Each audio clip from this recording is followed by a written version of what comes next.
1º de abril, dia da mentira e 61 anos do golpe militar. Então vamos falar 5 mentiras que os golpistas contaram para vocês. Desliga essa droga, então. Como é? O fantasma do comunismo. A teoria da conspiração é rota obrigatória na saga golpista. Durante o governo João Goulart, que assumiu a presidência após a renúncia de Jânio Quadros, em 61, os militares por trás do golpe criaram a narrativa de uma ameaça comunista.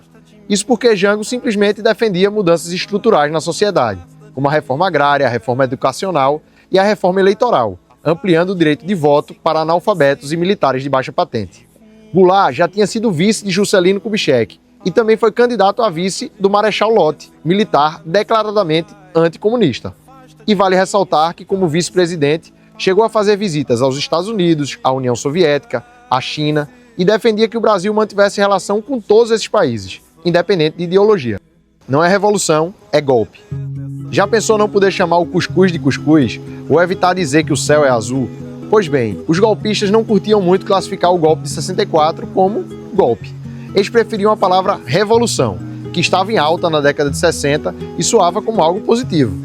O que eles escondiam, na verdade, era o caráter golpista dessa trama.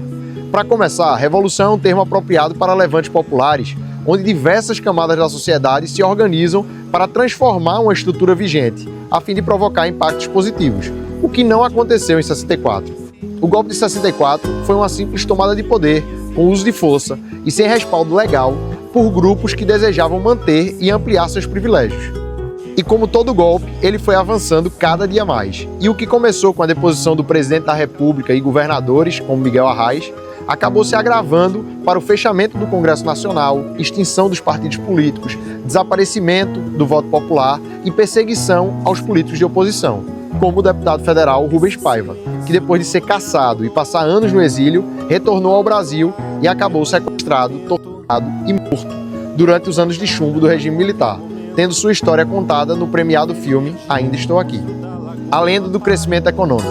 Descrito como um milagre, o boom na economia brasileira durante a ditadura militar não foi tão abençoado assim.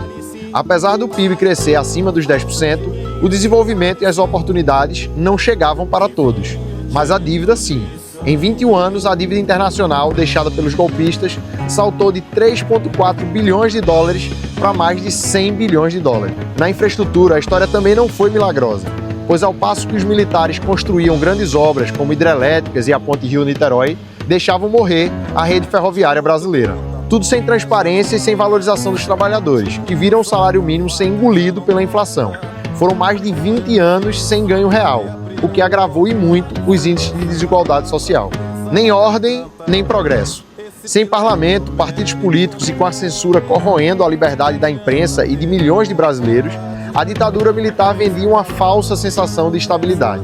Enquanto isso, centenas de pessoas foram presas, torturadas e mortas simplesmente por não aceitarem o cálice amargo do regime. Verdadeiro ou falso? Assim como nas guerras, durante a ditadura, a verdade é uma das primeiras vítimas. Era comum mentir sobre as causas das mortes de opositores políticos, com a ajuda até de legistas do IML. Um exemplo emblemático é o caso do jornalista Vladimir Herzog, assassinado em 1975. Os militares alegaram que ele havia cometido suicídio, mas as evidências de tortura contavam uma história diferente. A manipulação das informações revela a estratégia de desinformação do regime militar. É nosso dever lembrar e lutar pela verdade, para que essa história nunca volte a se repetir. Porque eles continuam lá, mas nós ainda estamos aqui.